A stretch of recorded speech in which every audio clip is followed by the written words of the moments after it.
بسم الله الرحمن الرحيم.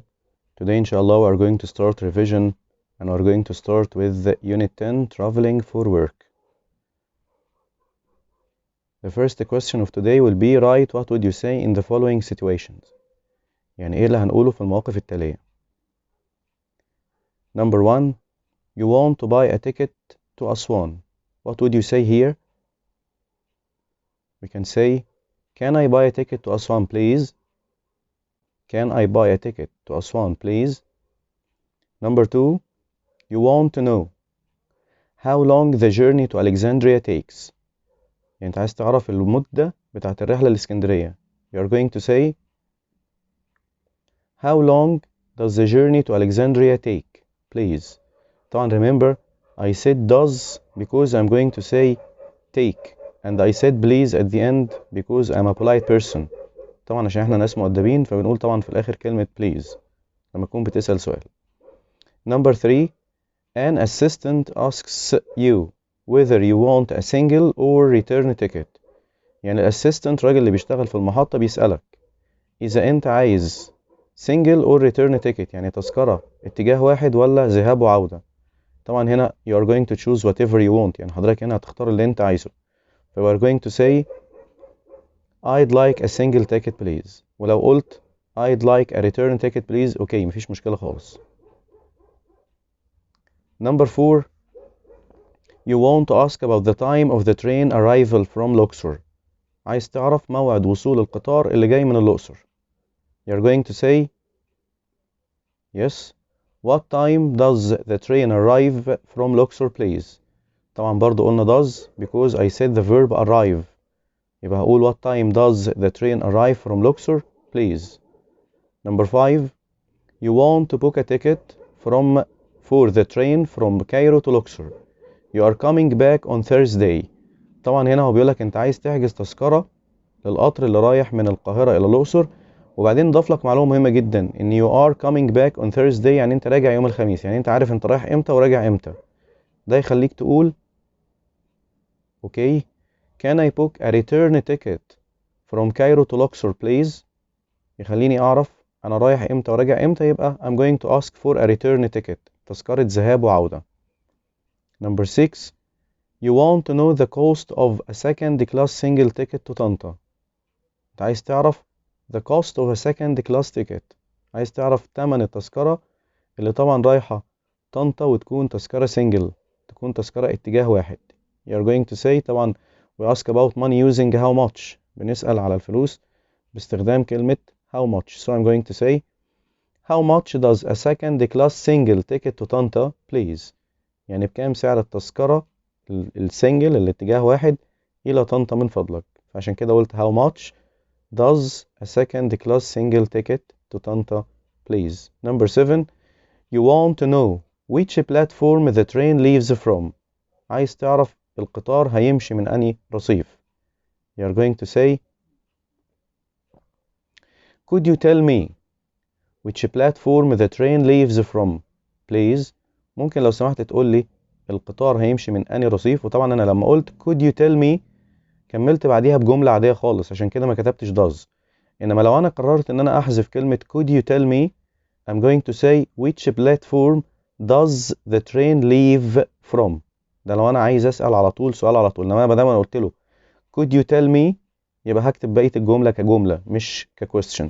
طبعا علامة الاستفهام اللي في الآخر علشان كلمة could you tell me اللي في بداية الجملة. Next one, number 8, you want to book a return ticket to Luxor. عايز تحجز تذكرة رايح جاي إلى الأقصر. You are going to say can I book a return ticket to Luxor please؟ ممكن أحجز تذكرة رايح جاي للأقصر من فضلك. Next question will be choose the correct answer. وطبعا احنا second term we are going to deal with the vocabulary only. We are not going to deal with the grammar in choose. يعني اللي choose بتاعنا في الترم التاني هيبقى على الفوكاب بس، على الكلمات بس. علشان كده محتاجين ان احنا نراجع ونشيك على الكلمات كلها علشان تبقى الدنيا ان شاء الله واضحة وسهلة يعني. Look at these sentences. Number 1, he booked a or an space ticket to Aswan as he decided to return to Cairo by car. طبعا الناس محتاجة انها دايما تقرا الجملة لحد اخرها، لان ممكن يكون في الاخر في معلومة. يعني انا مثلا لو انا قريت لحد he booked a space ticket ممكن اختار single وممكن اختار return، لكن لما قال لي as he decided to return to Cairo بس هو قرر انه يرجع الى القاهرة بالعربية، يبقى معنى كده ان he is going to take a single ticket. okay, a single ticket not a return ticket. Number 2, we didn't have much money. احنا ما كانش معانا فلوس كتير so we bought space class tickets. عشان كده طبعا اشترينا صح economy class tickets اللي هي طبعا تذاكر اقتصادية يعني موفرة في الفلوس. Number 3, we love to watch the beautiful space from the train window. احنا بنحب نتفرج على ايه جميل من الشباك بتاع القطار. okay, it will be scenery، طبعا اللي هو المنظر الطبيعي، طبعا منظر المية، منظر الأشجار، منظر النهر. okay, all of these we call it scenery. Number 4, excuse me, is أسوان the final space of this train؟ وانا بسأل كده بقول له هي أسوان آخر ايه للقطر ده؟ طبعا it's the final، yes the final destination. this word destination اللي هي جهة الوصول، يعني هل أسوان هي جهة الوصول يعني آخر محطة لهذا القطار؟ Number 5, what's the space of number 10 bus؟ برضو نفس الفكرة. what's the destination of the number 10 bus؟ يعني آخر محطة في الأتوبيس رقم 10 ده يروح فين؟ Next one, we took a space to cross from one side of the Nile to the other. يعني احنا بناخد ايه كده، بنركب ايه علشان نعبر cross من جهة النهر دي للناحية التانية من نفس النهر. we are going to take what؟ that's right, ferry اللي هي العبارة أو المعدية. we call it ferry. Number 7, the tourist got a space a taxi and asked the driver to take him to the hotel. التورست لما اجي اقول ركب التاكسي علشان طبعا طلب منه انه يوديه الفندق، كلمة يركب مع العربيات التاكسي او الكار تحديدا بيبقى اسمها get into، ولو هينزل يبقى اسمها get out of. الكلام ده مع الكار والتاكسي فقط. يبقى here هو طبعا طلب منه انه يوصله يعني هو لسه راكب، يبقى this one will be got into، ركب التاكسي. اي وسائل مواصلات تانية بنقول عليها on و off بس، انما الكار والتاكسي يا اما into يا اما out of بعد كلمة get او got في الماضي. Number 8, traveling by train is a great way to see the space of a country. طبعا السفر بالقطار فرصة عظيمة جدا to see the same sentence to see the scenery اللي هو المنظر الطبيعي للمدينة أو للبلد. Number 9, the hotel room was cool because it has air space. طبعا حجرة الفندق كانت cool، كانت لطيفة جوها جميل كده because it has air، yes air conditioning يعني نظام تكييف الهواء، يعني كان فيها مكيفات فعشان كده الجو فيها كان cool and nice. Number 10, can we space seats on the second class train؟ لما اجي احجز تذكرة فبقول اللي قدامي طبعا can we، excellent، can we book seats on the second class train؟ Number 11, the train stops at Luxor space its way to أسوان. يعني قطار بيتوقف في الأقصر وهو في طريقه إلى أسوان، يبقى كلمة في طريقه we call it on its way. صح، كلمة on its way معناها في طريقه. لما أجي أقول في طريقي وأنا رايح المدرسة بقول on my way to school، on my way home في طريقي للبيت. Next, Number 12, yesterday we spaced the bus at school to go to our house. طبعا امبارح عايز اقول ركبنا الاتوبيس من المدرسة علشان نروح البيت.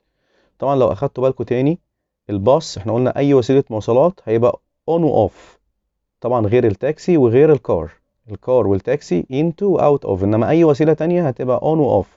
طبعا احنا ركبنا الباص من المدرسة يبقى we got on the bus، that's right، احنا ركبنا الاتوبيس. Number 13, Amr's father spaced a taxi and asked the driver to take him to the station. برضو هنا ركب التاكسي وطلب منه انه يوصله للمحطة. احنا اتفقنا ان التاكسي والكار برافو عليكم it will be got into. got into. Number 14. Welcome to Cairo. Please space the plane through the doors at the front. المذيعة بتقول لهم welcome to Cairo يعني مرحبا بكم في القاهرة، يعني هم وصلوا خلاص، فمعنى كده ان هم هينزلوا من الطيارة، فبتقول لهم please. طبعا هنا اتفقنا اي وسيلة مواصلات يا on يا off، فطبعا هنا البلين نفس الفكرة هتبقى get off the plane يعني انزلوا من الطيارة، get off من البيبان اللي طبعا في المقدمة. Number 15. It's hot today. النهاردة الدنيا حر شوية. But the hotel room is cool. لكن الغرفة لطيفة. As it has air. صح. Conditioning اللي هو طبعا نظام تكييف الهواء. Next. I enjoy space trains because I wake up in a different place. هو بيستمتع بالقطارات الإيه لأنه بيصحى في مكان تاني. ده معناه إن you are going to sleep in it. طبعا these trains we call it sleeper trains. القطارات اللي الناس بتنام فيها we call it sleeper trains. Number 17. My father has a very important space at work today. بابا عنده ايه مهم جدا في الشغل at work. طبعا اكيد he has an important meeting. طبعا عنده اجتماع او عنده مقابلة مهمة في الشغل. Number 18. The train leaves from space 6. القطار سيغادر طبعا من ايه رقم 6 اكيد من رصيف القطار اللي هو طبعا we call it platform. اما كلمة pavement لا ده الرصيف العادي اللي في الشارع اللي احنا بنعدي من عليه، اوكي، انما كلمة او اللي احنا بنمشي عليه، انما كلمة platform ده الرصيف بتاع المحطة. Number 19. Mayar's cousin is going to live in Cairo so she has bought a space ticket. طبعا ميار cousin معناها بنت عم ميار او بنت خالتها، هتعيش خلاص في القاهرة، ده معناه ان هي هتشتري طبعا صح single ticket لانها هتروح مش محتاجة لسه انها ترجع she is going to stay there لانها هتقعد هناك. Number 20. How much time did you space when you went to the museum yesterday? يعني الوقت اللي انت قضيته قد ايه لما رحت المتحف امبارح. طبعا how much time مع الوقت ومع الفلوس بنختار نفس الفعل، مع الوقت اسمه يقضي وقت ومع الفلوس اسمه يصرف we call it spend. How much time did you spend يعني قضيت وقت قد ايه when you went to the museum. Number 21. The assistant told us that our space was at the front of the train. الاسيستنت الراجل اللي بيشغال برضو اخبرنا ان العربية بتاعتنا او عربة القطار اللي احنا هنقعد فيها at the front of the train في مقدمة القطار. طبعا كل العربيات اللي في القطار اسمها carriage صح، ما عدا العربية بتاعت النوم we call it sleeping car انما اي عربية تانية we call it carriage. Number 22. You have bought many things. اذا انت اشتريت حاجات كتيرة.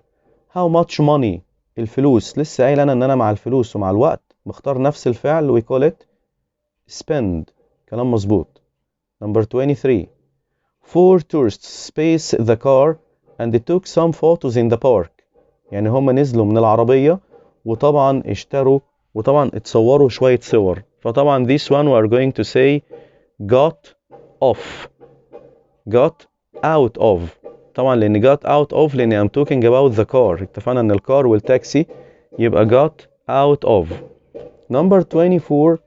Do you want to catch the stopping train or the space train? طبعا انواع القطارات يا اما the stopping train يا اما the express train صح، اللي هو القطار السريع اللي هو بيقف في محطة او اتنين طول الطريق. يبقى do you want to catch the stopping train or the express train. Number 25. We usually space the train 10 minutes before it leaves.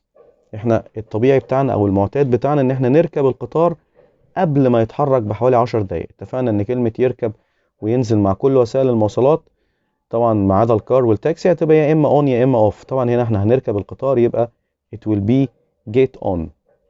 Okay. Last 3 sentences. We didn't have much money so we bought space class tickets. احنا ما صرفناش فلوس او احنا ما كانش معانا فلوس كفاية علشان كده طبعا اشترينا yes economy اقتصادية يعني فلوسها قليلة شوية طبعا انتوا عارفين ان الفيرست كلاس هي اعلى حاجه، انما الايكونومي اللي هي معظم الناس بتركبها طبعا دي اللي هي الرخيصه شويه. Number 27. His letter never reached its space as he didn't write the address correctly. الخطاب بتاعه عمره ما وصل للA لانه طبعا ما بيكتبش العنوان صح. يبقى طبعا his letter never reached its destination، عمره ما وصل للمحطة او للمكان اللي المفترض يوصل له، اللي هو الوجهة اللي هو رايحها، لانه طبعا بيكتب عنوان غلط. Last sentence in the choose question. You can buy a lot of things on the internet. حضرتك ممكن تشتري حاجات كتيرة جدا من الانترنت if you are لما بيكون excellent. When you are online you can buy anything you want. Next question will be rewrite. How can I deal with rewrite sentences؟ ازاي اقدر اتعامل مع جمل الريرايت؟ طبعا في يونت 10 احنا عندنا اليونت كله بيتكلم عن ال different kinds of future او different forms of future اللي هي اشكال المستقبل كاملة. Number 1 for example I've already arranged to visit the museum tomorrow. يعني انا رتبت. اول لما الاقي كلمة arranged اعرف على طول اني I'm going to use am is are plus verb ending in ing. يعني الجملة بالنسبة لي هشيل كلمة خالص have already arranged to وابتدي استخدم بس I am visiting على طول. يعني الفيرب الأساسي عندي في الجملة هو visit، وهو اللي أنا هستخدمه في الجملة بتاعتي. It will be I am visiting the museum tomorrow. يبقى أنا أول لما ألاقي كلمة arranged بشرط إن ما يكونش معاها كلمة just، وهقول لكم في الآخر خالص كلمة just أنا جايبها في جملة في الآخر عشان تفهموا الفرق ما بينهم إيه. I have already arranged it change into I am visiting the museum tomorrow. Next one Hind planned to spend the weekend in Alexandria. أول لما ألاقي الverb plan أو decide أو intend بعرف على طول إني هستخدم قاعدة going to اللي هي am is are going to plus الverb infinitive. عشان كده الجملة بتاعتي هتبقى طبعا هشيل طبعا خالص كلمة plan to وابتدي اشتغل على الشكل اللي أنا قلته من شوية am is are going to واسيب spend زي ما هو في الانفينيتيف. So the sentence will be Hind is going to spend the weekend in Alexandria. Hind is going to spend the weekend in Alexandria. Next one The engineer intends to build a new plane. الراجل المهندس قرر أو بينوي، كلمة intends to بينوي أن يبني يعني هيعمل يعني طيارة جديدة. يبقى أنا لما هاجي برضه هتلاقي برضه اللي مطلوب going، يبقى أنا هشيل خالص كلمة intends اللي هي ينوي وهشتغل على am is are going to plus الverb infinitive. So I'm going to say The engineer is going to build a new plane. Is going to build. Next one number 4 What do you intend to study next year؟ طبعا انتوا عارفين لما بيكون question لازم برضو اللي انا هكتبه يكون question، وطبعا لسه انا قايل ان كلمة intend بتوديني ل am is are going to، يبقى طبعا هشيل do دي خالص عشان do كانت موجودة علشان intend، انما انا دلوقتي عايز استخدم going to بدل intend، فطبعا هحط لها am او is او are، وال you طبعا takes are، ف it will be What are you going to study next year؟ هو انت هتدرس ايه السنة اللي جاية؟ Next I promise to buy you a camera if you get high marks. طبعا في promising في الوعد دايما بنشتغل على كلمة will، وطبعا انتوا عارفين ان will بيجي بعديها الverb infinitive، فطبعا هشيل كلمة I promise to دي خالص، يعني انا اوعدك اني اعمل كذا، واخليها I will على طول. It will be I will buy you a camera if you get high marks إن شاء الله. Number 6 I arranged to visit my uncle in Tanta tomorrow. اتفقت معاكم ان اول لما تلاقوا I arranged تعرفوا على طول انها هتبقى am is are ing على طول، فهشيل كلمة arranged to واحط بدلها am or is or are، وطبعا visit will change into visiting. طبعا ال I takes am، ال I بتاخد am، فهتبقى الجملة I am visiting my uncle in Tanta tomorrow. Number 7 The train from Cairo to Alex is at 7 a.m. القطار بتاع من القاهرة لإسكندرية بيكون الساعة 7. طبعا هنا عايز كلمة leaves يغادر. كل اللي بيحصل في الجمل اللي هي بتتكلم على مواعيد القطارات والمواعيد والحاجات دي ان انا بشيل كلمة is دي خالص وبحط بدلها الفعل اللي مطلوب اللي هو leaves. يعني هكتب نفس الجملة تاني، فهتبقى the train from Cairo to Alex leaves at 7 a.m. لو اخدتوا بالكم leaves في نفس مكان is بالظبط، مش بعمل اي حاجة تانية في الجملة غير كده. Number 8. He has prepared his bag to travel to London. has prepared يعني جهز خلاص، جهز شنطته علشان يسافر. طالما ان تمت الاعدادات يبقى هشتغل على am is are ing directly. يبقى he، وطبعا هو طالب مني traveling تحديدا، فطبعا هتبقى he is traveling to London. he is traveling to London.